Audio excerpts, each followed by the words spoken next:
இயேசு மரித்த உடனே எல்லாம் முடிஞ்சிச்சு அப்படின்னு சொல்லிட்டு தான் அவங்க சீஷர்கள் மகதலேனா மரியா அவங்க கூட இருந்தவங்க எல்லாருமே அவரை வந்து கல்லறையில் கொண்டு போய் வச்சுட்டு அவ்வளோதான், எல்லாரும் இறந்துட்ட மாதிரி அவரும் இறந்துட்டாரு அப்படின்னு சொல்லி தான் கொண்டு போயிட்டு வச்சுட்டாங்க.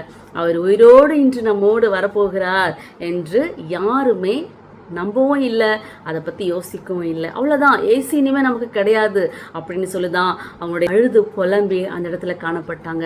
நம்முடைய வாழ்க்கையில் கூட அவ்வளோதான், இது என்னால் செய்ய முடியாது, இனி யாருமே இல்லை அப்படின்ற சூழ்நிலைகள் நம்ம இடத்துல இருக்கும் பொழுது கர்த்தர் சொல்கிறாரு, எந்த சூழ்நிலையாக இருக்கட்டும், அவருக்கு அந்த கல்லறையில் வைத்த கல் பயங்கர பெரிய கல்லாக இருந்துச்சான். அந்த கல் அவ்வளோ பெரிய பாரமான கல்லாக இருந்தாலும் ஆண்டவர் அதையெல்லாம் உடைத்து இன்று ஜீவனோடு நம்மோடு இருக்கிறாருன்னா நம்முடைய வாழ்க்கையில கூட அந்த கல் போன்ற பாரங்கள், அந்த பாரமான சூழ்நிலைகள் எதுவா இருக்கட்டும், கர்த்தர் சொல்றார் நம்ம பார்த்து, நம்முடைய விசுவாசத்தை குறைக்கிற எந்த காரியமாக இருக்கட்டும், கர்த்தராகிய இயேசு கிறிஸ்து இன்று உயிர்த்து பாரமான சூழ்நிலையாக இருக்கட்டும், குடும்ப சூழ்நிலையாக இருக்கட்டும், வியாதியாக இருக்கட்டும், எல்லாவற்றையும் நான் கல்வாரியில் முடித்துட்டேன், நான் உயிரோடு இன்று வந்திருக்கிறேன், அந்த பெரிய கல்லை புரட்டி நான் வந்திருக்கேன், அதெல்லாம் ஒன்றுமே இல்லை, உன்னோட வாழ்க்கையில் ஏற்படுத்துகிற காரியங்கள் ஒன்றுமே இல்லை, எல்லாவற்றையும் நான் உனக்கு லகுவாய் மாக்கி போடுவேன் என்று கர்த்தர் இன்று ஒவ்வொருவரும் எனக்கு ஆறுதல்படுத்தி நம்மோடு ஜீவனோடு இன்று உயிர்த்தெழுந்த தேவனுக்கு நாம் நன்றி சொல்வோமா?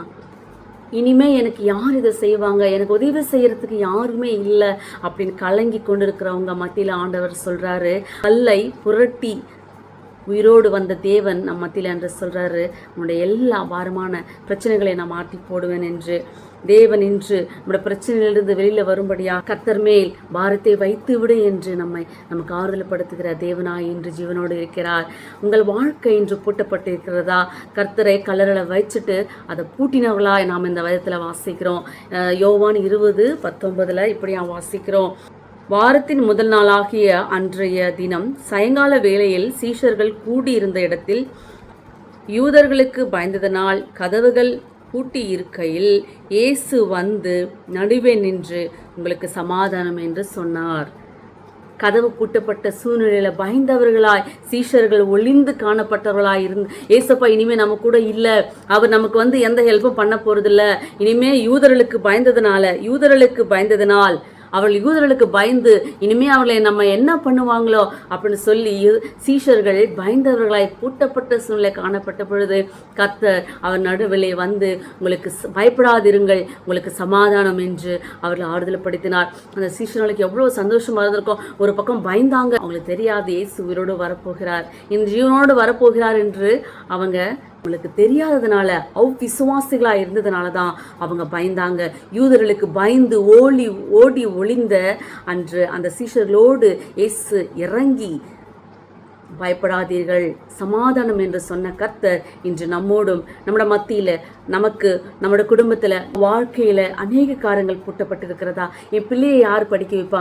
அவங்கள படிக்க வைக்கிறதுக்கு என்கிட்ட காசு இல்லையே, என்னோட வியாதி யார் குணப்படுத்துவா? எனக்கு வேலை இல்லையே, நான் எப்படி சம்பாதித்த என் குடும்பத்தை நான் ரன் பண்ண போகிறேன்? எப்படி நான் அவங்களுக்கு சாப்பாடை வாங்கி தர போகிறேன்? என் கையில் ஒன்றுமே இல்லையே, என்னுடைய கஷ்டங்களாக யார் இனிமேல் எனக்கு ஆறுதலாக படுத்த யாருமே இல்லையே, இனி நான் இவ்வளோ அழுதுட்ருக்கேன், என்னை ஆறுதல் படுத்துறதுக்கு ஒருத்தர் கூட இல்லையே, எனக்கு கலங்கி தவிக்கிற இன்று உங்களோட கர்த்தர் சொல்றாரு, உங்களை பயமுறுத்துகிற காரியங்கள் எதுவாக இருக்கட்டும், உங்கள் சமாதானத்தை குறைக்கிற காரியங்களாக எதுவாக இருக்கட்டும், அந்த சீஷர்கள் அவ்விசுவாசிகளாக இருந்ததுனால அவ்விசுவாசமான காரியங்கள் எதுவாக இருக்கட்டும், விசுவாசமான காரியத்தை அவர் நீக்குகிறவராய் நம் மத்தியில இன்று ஜீவனோடு இருக்கிறார். நமக்கு நம்முடைய வாழ்க்கையில் எந்த புட்டப்பட்ட காரியங்களாக இருக்கட்டும், ஒரு வழி அடையும் பொழுது பல வழிகளை திறக்கிற தேவன் நம் மத்தியிலே இன்று ஜீவனோடு உயிரோடு இருக்கிறார் என்பதனால அவரை விசுவாசித்து நம்முடைய தேவைகளையும் நம்முடைய பாரங்களையும் அந்த கல் போன்று எல்லா மனபாரங்களையும் அந்த அவிசுவாசிகளாய் காணப்படுகிற எல்லா சூழ்நிலையும் மாற்றி நம்முடைய கர்த்தர் நம்முடைய குடும்பத்தையும் நம்முடைய பிள்ளைகளையும் ஆசீர்வதிக்க வல்லவராய் இருக்கிறார். இன்று ஈஸ்டர் தினத்திலே கர்த்தர் நம்மோடு கூறுகிற 2 காரியங்கள், அவர் பெரிய அந்த பாரமான அந்த கல் போன்ற பாரங்கள் எதுவாக இருக்கட்டும், சூழ்நிலையாக இருக்கட்டும், அவர் எல்லாவற்றையும் மாற்றி உடைத்து போடுகிற தேவனாக இருக்கிறார். 2வது, பூட்டப்பட்ட சூழ்நிலைகள் எதுவாக இருக்கட்டும், இனிமேல் அதை திறக்கவே முடியாது, இனிமேல் இந்த பிரச்சனையை அவ்வளோதான், எனக்கு யாரும் ஹெல்ப் பண்ண முடியாது, டாக்டர்ஸ் கைவிட்டுட்டாங்க, இன்னைக்கு அந்த வியாதிக்கு எந்த ட்ரீட்மெண்ட்டும் கிடையாது, உன் பிரச்சனைக்கு எந்த முடிவும் கிடையாது, உன் பிள்ளைகள் அவ்வளோதான், உன் பிள்ளைகளோட ஸ்டடீஸ் அவ்வளோதான், உன்னோட குடும்ப சூழ்நிலை அவ்வளோதான், உன் கடன் பாரங்கள் அவ்வளோதான் என்று சொல்லி மனுஷர்கள் கைவிட்ட சூழ்நிலையில் கர்த்தர் நம்மை பார்த்து என்று சொல்கிறாரு, உன்னோட பூட்டப்பட்ட சூழ்நிலை எதுவாக இருக்கட்டும், ஒரு வழி அடையும் பொழுது உனக்காய் அடைக்கப்பட்ட கர்ப்பத்தின் கனிக்காய் காத்துக்கொண்டு, உன்னை கர்ப்பம் தடைப்பட்ட சூழ்நிலையா இருக்கட்டும், குழந்தை பாக்கியம் இல்லாம உன்னுடைய கர்ப்பம் அடைக்கப்பட்ட சூழ்நிலையா இருக்கட்டும், கர்த்தர் இன்று உங்களை பார்த்து சொல்றாரு, அடைக்கப்பட்ட எல்லா சூழ்நிலைகளையும், பூட்டப்பட்ட எல்லா சூழ்நிலைகளையும் கர்த்தர் எல்லா காரியங்களையும் உடைத்து, அந்த பூட்டை உடைத்து, அந்த கதவை உடைத்து கர்த்தர் இன்று உங்கள் மத்தியிலே அதிசயம் செய்ய, அற்புதம் செய்ய காத்து கொண்டிருக்கிறார்.